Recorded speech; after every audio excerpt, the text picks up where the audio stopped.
La carta de Pablo a los Efesios. La historia de cómo Pablo llegó a la ciudad de Éfeso es realmente interesante. Puedes leerla en Hechos capítulo 19. Éfeso era una ciudad enorme, el epicentro de la adoración a la mayoría de los dioses griegos y romanos. En esta ciudad, Pablo tuvo una labor misionera realmente efectiva y muchas personas se convirtieron en seguidores de Jesús. Años más tarde, después de haber sido aprisionado por los romanos, Pablo escribió esta carta. El flujo de pensamiento en la carta se divide en dos mitades muy claras. En la primera mitad, Pablo explora la historia del Evangelio, cómo toda esta historia llega a su clímax en Jesús y en la creación de su comunidad multiétnica de seguidores. La segunda mitad de esta carta se enlaza con la primera con la palabra pues, y aquí Pablo explora cómo la narrativa del Evangelio debe afectar cada parte de nuestras vidas a nivel personal, en nuestros vecindarios, comunidades y familias. Así que profundicemos para ver cómo Pablo desarrolla todos estos temas.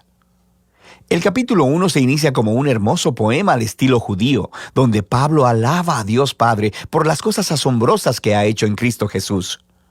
Desde la eternidad pasada, el Padre determinó elegir y bendecir a el pueblo del pacto. Recuerda aquí la familia de Abraham y a Génesis 12, versículos 1 al 3. Y a través de Jesús, ahora cualquier persona puede ser adoptada en esta familia. La muerte de Jesús cubre aún nuestros peores pecados, nuestros peores fracasos, y encontramos en Jesús la gracia de Dios. De hecho, dice Pablo, la gracia ha abierto un camino completamente nuevo para nosotros entender cada parte de nuestras vidas. Él dice en el capítulo 1, verso 10, que el propósito de Dios era reunir bajo el dominio de Cristo, título que significa Mesías, todas las cosas, tanto en el cielo como en la tierra. El plan de Dios siempre fue tener una numerosa familia de seres humanos restaurados, unificados en Jesús el Mesías. Este propósito divino se hizo claro, dice Pablo, cuando nosotros fuimos hechos parte de esa familia.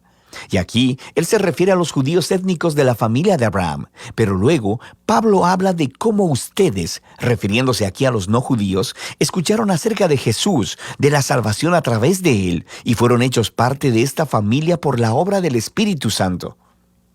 De manera que aquí, él se refiere a los eventos que se cuentan en las historias del libro de los Hechos, acerca de cómo el Espíritu de Dios unió a los judíos y a los no judíos en una sola familia bajo Jesús, tal como Dios le prometió a Abraham hacía mucho tiempo. Nota también cómo en este poema, Pablo comienza hablando acerca de Dios Padre, luego acerca de Jesús, el Hijo, y aquí al final está hablando del Espíritu.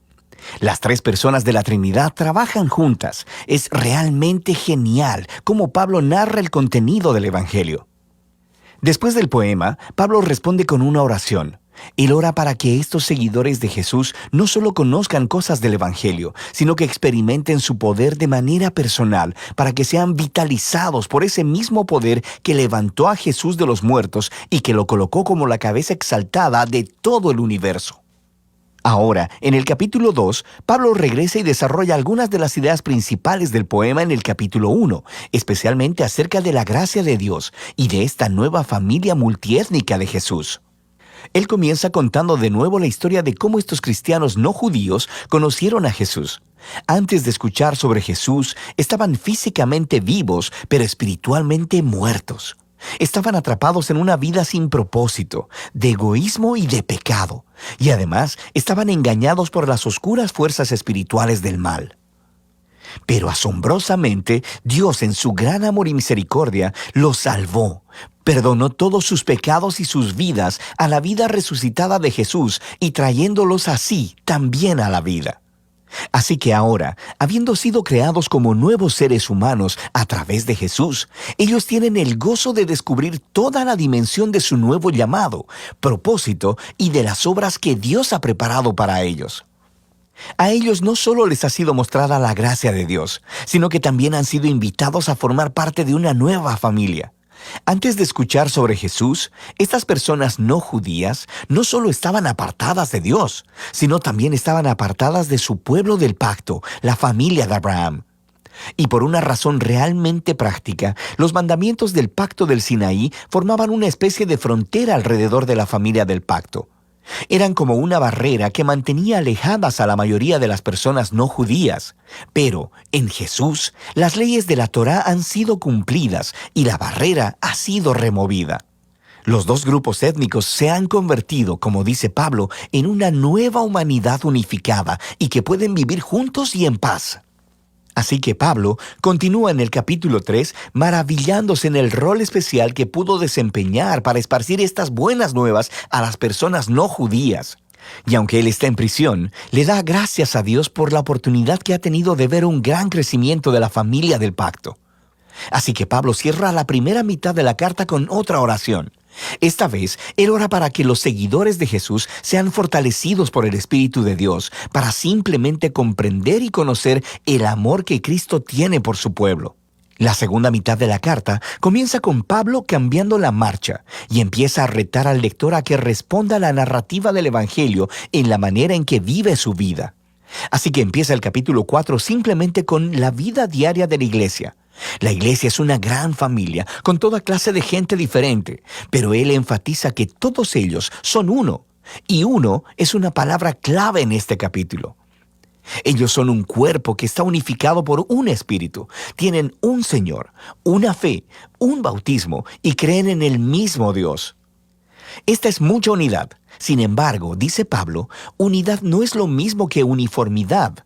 Continúa explicándoles cómo la nueva familia de Jesús consiste de muchas clases de personas diferentes, pero todas son empoderadas por el Espíritu Santo, usando cada una sus talentos especiales y sus pasiones para servir, amarse unos a los otros y así edificar a la iglesia.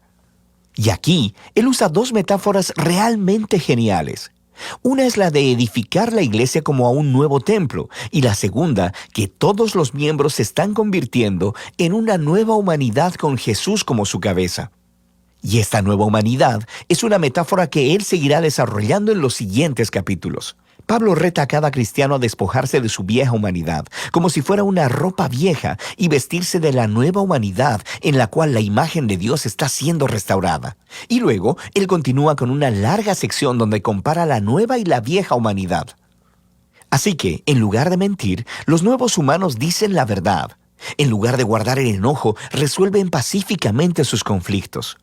En lugar de robar, los nuevos humanos son generosos. En lugar de chismear, animan a otros con sus palabras. En lugar de vengarse, los nuevos humanos perdonan. En lugar de satisfacer todo impulso sexual, los nuevos humanos cultivan el dominio propio de sus deseos corporales. En lugar de emborracharse, los nuevos humanos están bajo la influencia del Espíritu de Dios, y Pablo describe de 4 maneras diferentes cómo luce esta influencia. Las primeras 2 tienen que ver con el canto, cantar juntos y también cantar a solas. Y es muy interesante que lo primero que Pablo piensa acerca de cómo trabaja el Espíritu en las vidas del pueblo de Jesús es el canto y la música. La tercera señal de la influencia del Espíritu es estar agradecido en todo. Y la cuarta es que el Espíritu obligará a los seguidores de Jesús a ponerse por debajo de los demás y a considerar a los demás como más importantes que ellos mismos. Y Pablo desarrolla este cuarto punto, mostrando cómo funciona en el matrimonio cristiano. Tienes a una esposa que sigue a Jesús. Ella es llamada a respetar a su esposo y a permitir que él se haga responsable de ella. Y el esposo es llamado a amar a su esposa y a usar su responsabilidad para someter su agenda egoísta y priorizar el bienestar de su esposa por encima del suyo. Y Pablo dice que esta clase de matrimonio está representando la narrativa del Evangelio. Las acciones del esposo imitan a Jesús, su amor y autosacrificio. Las acciones de la esposa imitan a la iglesia, quien permite que Jesús la ame y la renueve. Luego, Pablo aplica la misma idea entre los hijos y los padres, y también entre los esclavos y amos. Pablo cierra la carta recordándoles a estos cristianos sobre lo real que es la maldad espiritual. Estos son seres y fuerzas que tratarán de socavar la unidad del pueblo de Jesús y dañar su nueva humanidad. Así que Pablo los reta a permanecer firmes y a vestirse de una armadura metafórica, la cual él describe en detalle. Y Pablo extrae todas estas piezas de armadura del libro de Isaías y de cómo Isaías describió al rey mesiánico. Así que ahora, como seguidores del Mesías, debemos hacer nuestros los atributos del Mesías, ya que formamos el cuerpo de Jesús. De manera práctica, creo que Pablo quiere que los cristianos empiecen a formar nuevos hábitos, utilizando la oración, las escrituras y nuestras relaciones de los unos con los otros para proactivamente ayudarnos a crecer y a madurar como seguidores de Jesús. Y esa es la carta a los Efesios, una muy poderosa. Es aquí donde Pablo resume toda la narrativa del Evangelio y muestra cómo esta narrativa debería moldear cada parte de la historia de nuestra vida.